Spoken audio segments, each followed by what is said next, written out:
Alex, a lawyer and a financial advisor walk into a bar. And then what happens, Dave? Well, the question is, oh my God, I've got this really difficult employee. How do you reckon I should manage it?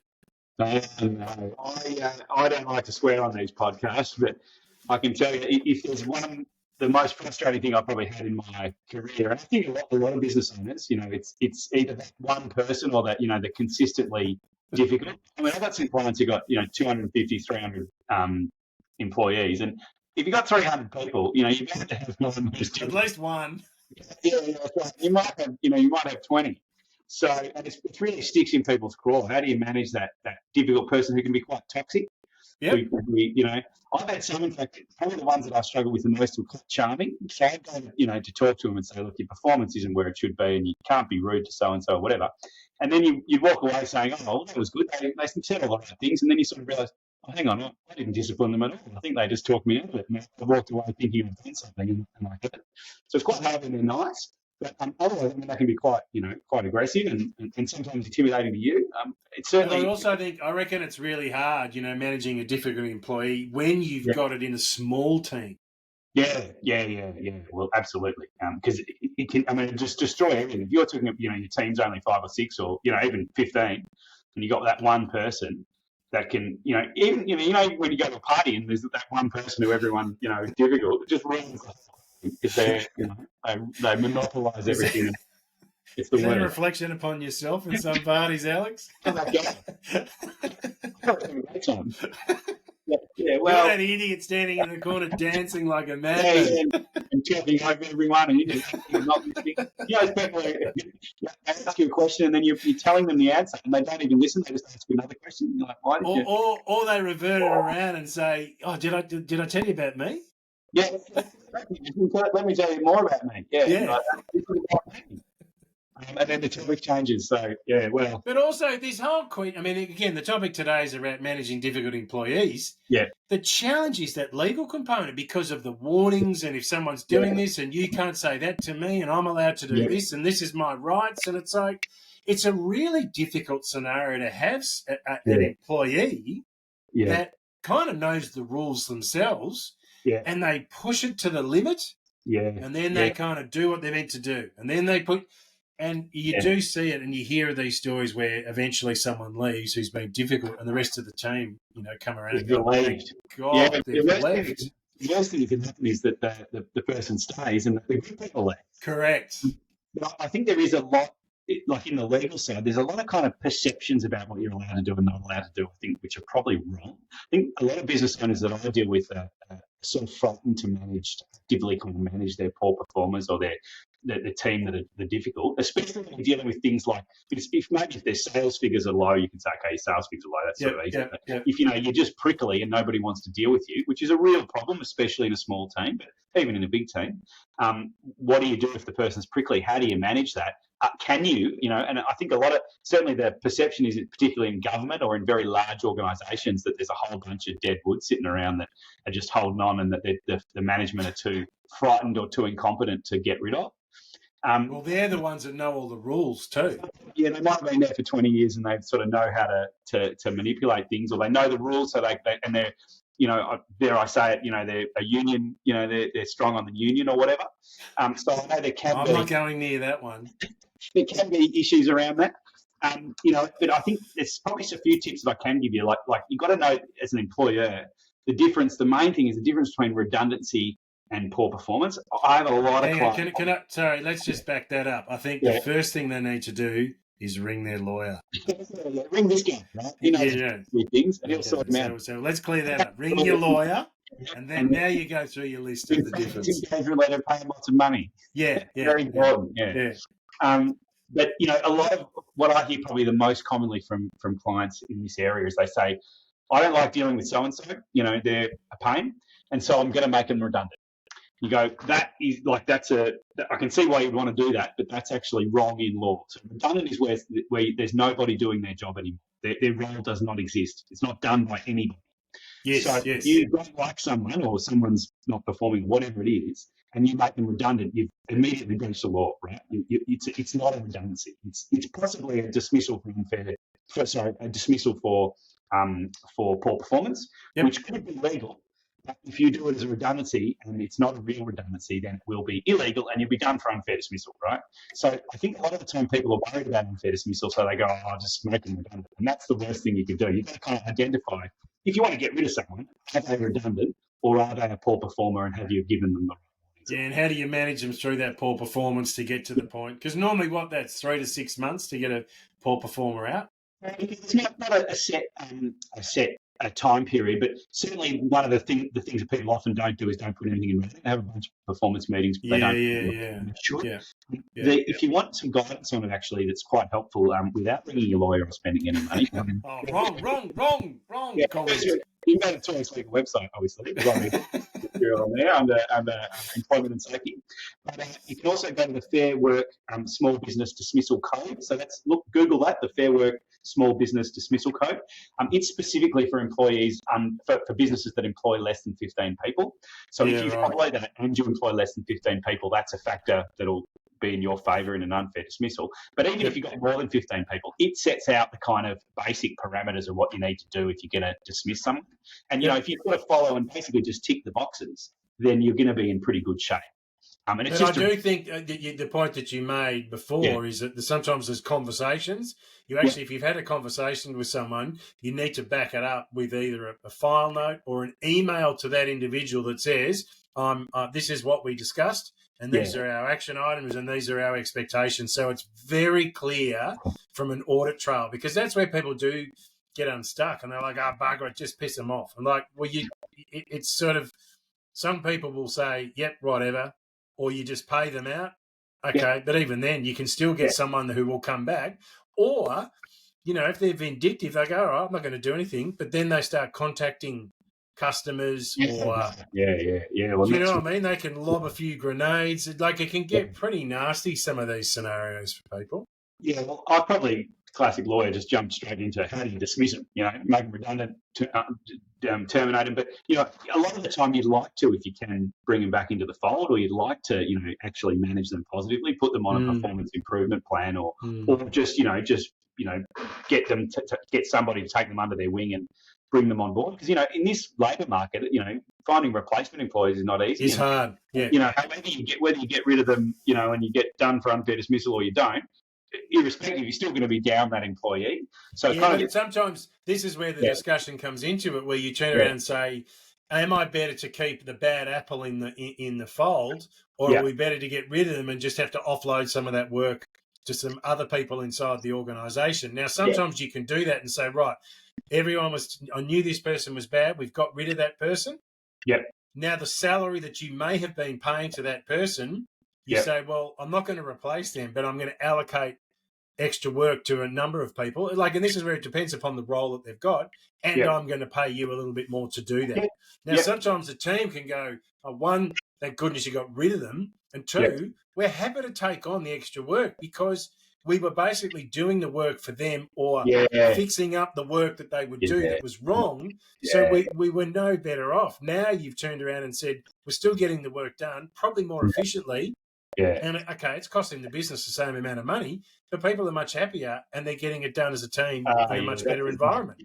We hear over and over again when people get rid of someone that they were struggling with, over and over again, that the team and the owner is a sigh of relief, right? We had someone recently get rid of their chief executive officer, which is a pretty senior employee. Senior role. They were struggling with them for some years, and the CEO had been with them for many years.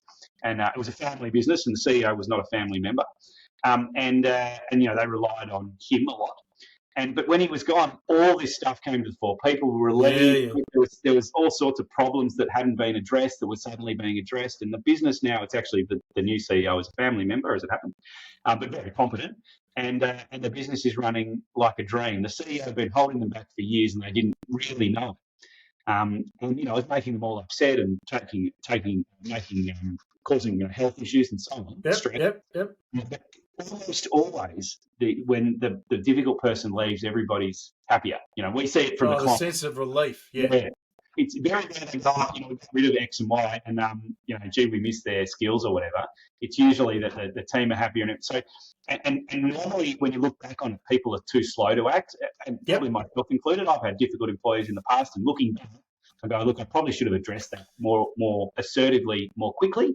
And you leave it and it festers and it gets worse and people get cranky. And then when that person's gone, you actually talk to the rest of them and they say, oh, yeah, that person was doing this and that to me, but they didn't tell you when that person was around. Well, that's the hire slow, fire fast mentality, isn't it?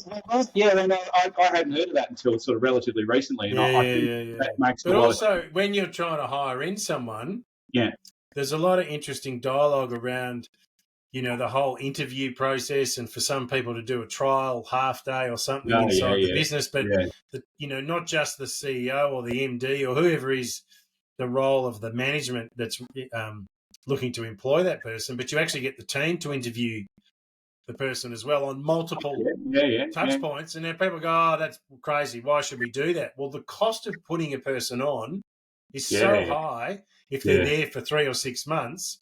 Spending some of those proceeds that you would have allocated up front to get people to go, yep. And look, I hear of businesses where they talk about, the most senior person says, no, we definitely want Alex. Yep. Right? I reckon he's the right man for the job. Yep. But someone else in the team just says, I don't know what it is. It's just something about him I don't like. Now, if someone else said, no, I'm with Dave, I reckon he's good and this and that. But it becomes a decision that says as the team grows, and look, again, this is in a smaller business versus a larger one. But you turn around and if everyone is not a yes, it's a no. Now, that's a big call to do, but if you're trying to nurture that culture inside your organisation, then to bring one person into a small team that's a little bit of left field and they're not going to fit in, it makes it really, really hard. So that's, for some people, that's a really clever way to do it. It's either all in or not at all. Yeah, well, that's it. I hadn't heard of that. And actually, I'm thinking back to a time when we as a team employed someone, and we had one person in the team say, "I don't really. There's something about the cut of her. It was a cut of her jib that I don't like." And I remember saying, "What is the details? Can you sort of explain that a bit more?" And she couldn't. And I thought, well, that's not really good enough. You can't, knock someone off from a new job that everyone sort of likes on the basis that, you kind of got this amorphous feeling. But as it turned out, they didn't fit in very well. So maybe they were right, maybe they weren't. I don't know. But it didn't occur to me at the time to say, look, it's everybody. And I thought, if this guy makes the decision, and ultimately, I listen to people's input, but they sort of need to have objective reasons, not. But see, that's the point. So part of it is if you're I've got to make the decision because I'm signing the final check every month. But ultimately, in the end, that person may not really work with you that much. No, right. Yeah, absolutely. Yeah. And so, this is where it comes back to the team that sort of says yay or nay, because they're the ones that's got to grow and will they be more efficient. So it's a real look. I just think managing any difficult employee, the topic for today, is a challenge because it's not just the interpersonal arrangements. It's the legal compliance work that fits around it. What happens to the business if you've won a big contract or you've got a lot of work on at the time? Are you more focused on the delivery? And is that then, do you know what I mean? There's a lot of moving parts when you try and deal with people. And also, I think, not that I want to open up this scar again, but COVID and this work from home and coming back into the office and how some people are, they don't want to do it and others do. And why can't we all?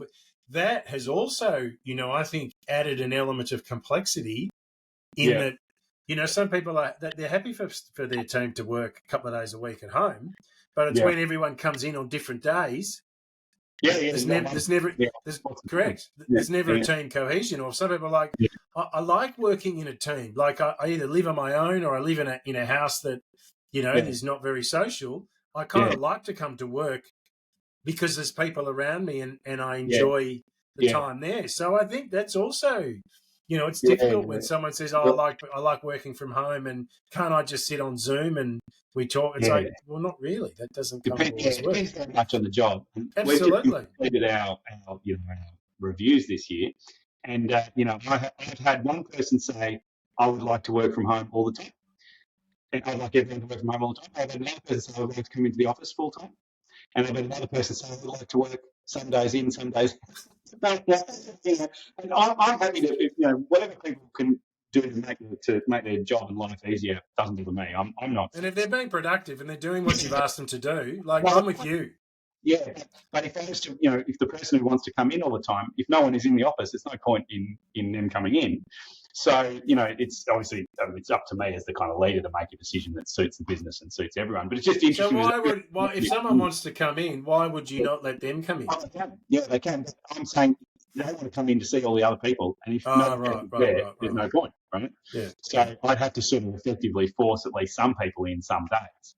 Well, because this is the challenge that you have, is someone saying, work is, as much as I enjoy the work, it's also this social aspect. Yeah. That if someone and not enough people are inside an office, or in your, you might be in a shared office facility, and that's okay, but you run the risk of losing that person then too, because they're like, it's just not ticking all the boxes for me. I like the work and I like the people, but I'm not getting the interaction that I would normally want to get a hold of. Yeah. So this managing a business apparently turns out quite hard. Oh, no, it's just sipping pina coladas and just, popping your feet up the whole time. But I think that managing a difficult employee is probably the hardest thing you'll do in a business. And it's something, naturally, none of us like conflict. We don't seek it. And I think the reality is, as a business manager, you need to be able, as a business owner, you need to be able to sit with conflict comfortably, and you need to be able to address those things head on. And I'm the first to admit I haven't done that in the past, and I've suffered from it, and the more experience I have dealing with difficult employees for clients, which we do as a service, the more I realise you got to get in early, and you got to get in aggressively, and and I think taking action and getting rid of someone is almost always a better outcome, whatever the legalities pan out or whatever. But it's almost always better than struggling on with someone who's no good and who can be just toxic for the team. Yeah. But there's an interesting. I saw an interesting post from Simon Sinek this morning on LinkedIn. Is this about trust? Well, not so much trust. This particular one is very much around, and he was just talking about having difficult conversations.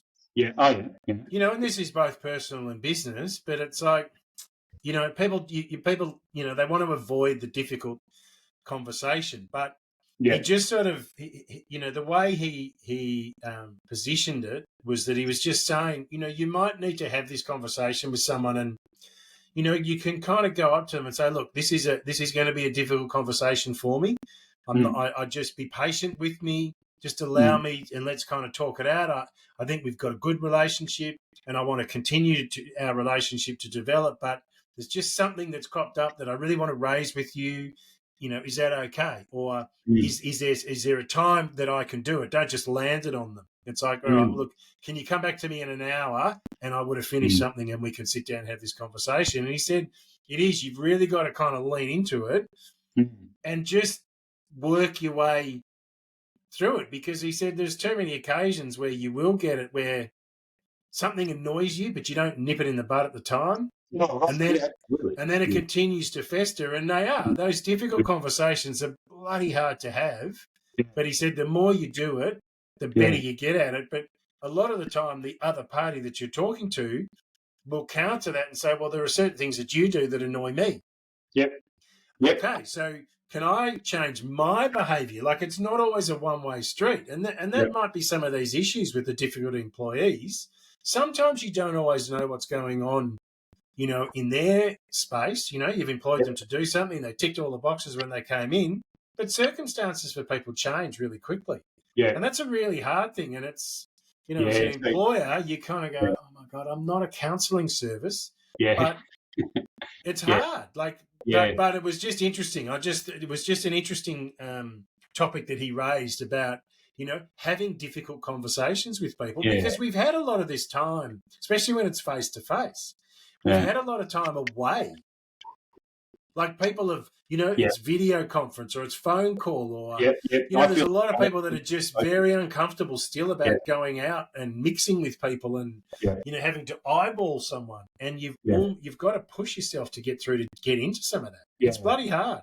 Yeah, well, related to that, I think something I've noticed is you can have a difficult conversation with someone, but you can't. I think it's it's ambitious to expect that you would have one conversation with someone and fix all the problems. Correct. The reality is people sort of need to be brought along on a journey. And if you are going to manage someone, to help them improve or to get on better with everyone or whatever, that you've got to kind of do it a little bit, like improve a little area and get a little bit more agreement over time. You're not going to sort of sit down there going to go, oh, I didn't realise I'm just not going to be rude to people. Okay, well, I'll stop that and problem solve. I had actually one time where I had that discussion with someone and the light switched on and they did stop doing something that was upsetting another employee straight away and never did it again. So that was good. Because sometimes people just don't realise. To them, it's a normal behaviour. They're like, we all speak like that or react like that when something happens. It's like, not here, that's offending. And that's a really difficult one because you can say something amongst your own peer group and they're all okay with it. And you go into a different environment, it's like,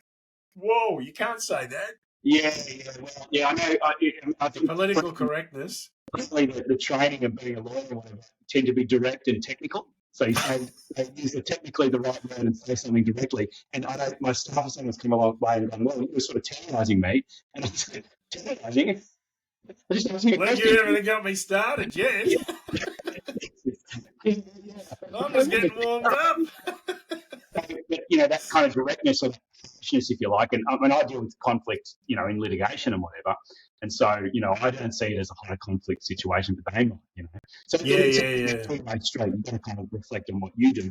At the end of the day, I think you've got to say, well, I am still the business owner or the business manager, and I have to make decisions, and you can't be paralysed by kind of self-reflection. You need to make a decision and stick with it. And if somebody's causing trouble for the team, I think you need to address it. You can't. Well, that comes back. Sometimes there's a small sacrifice for the greater good. Yeah. That's right. There has to be. At the end of the day, the business is about the business being successful, right? And the people are there to contribute to that. So if they're not contributing to it, you've got to kind of address it. It's not like you're not there for the sake of your employees. You're not a charity. The employees are supposed to help the business achieve whatever the business goals are. And I think they're compensated for that. Yeah. So you shouldn't be worried about taking action. I think sometimes people are a bit worried, particularly about the legal consequences. As bad as you might think, And you I think they've got to come back, seek some advice. Right. Like as you said, there's a lot of free resources. Yep. Like there is the Fair Work Commission and all of those places. There is places that you can go to that you can seek some self-help. Yep. But I would highly recommend if you're in a difficult position, go seek out an employment lawyer to work out what your options might be, rather than letting it fester to such an extent that you are being, someone's putting forward an unfair dismissal claim. Dismissal claim. Or just putting up with it because you feel you have to. Correct. If you've made the decision that you want someone gone or that you play, that they don't fit in or whatever, then you can get some advice, take the right steps, go through the right steps, document them properly, and it should be apples as long as you've got a legitimate reason, you're not just bullying someone. Then you get the right advice and you can take action. As I said, at the end of the day, it's your business, you own it, or you're managing it, and you need to be able to kind of manage the workforce appropriately, and don't be scared to, because if you are, I've just seen people suffer. Their marriage suffers, their home life suffers, all because they're kind of a bit of a slave to the people they work with, and it shouldn't be that. Yep. Well, I think that's a great one to close out on. So today I'd like to thank Alex Martin from Taurus Legal Management. He can be contacted via LinkedIn at Alex Martin or via the website tauruslawyers.com.au. You can just call me Alex Lawyer. That'll be fine. Alex Lawyer. I think that's my Instagram handle. It's Alex Lawyer. It used to be Al Good Times. And I thought, that's not very professional. No, it's not very professional. See what I'm dealing with here, people? Yeah, that's right. So I'd like to thank David Murdoch, the wealth activist from Paxton Bridge. And you can contact him at David Murdoch on LinkedIn or from paxtonbridge.com. Beautiful. Thank you, Alex. Once again, a bit of banter and a bit of fun. So thank you for that, and we'll catch everyone next time. Cheers. Catch you next time.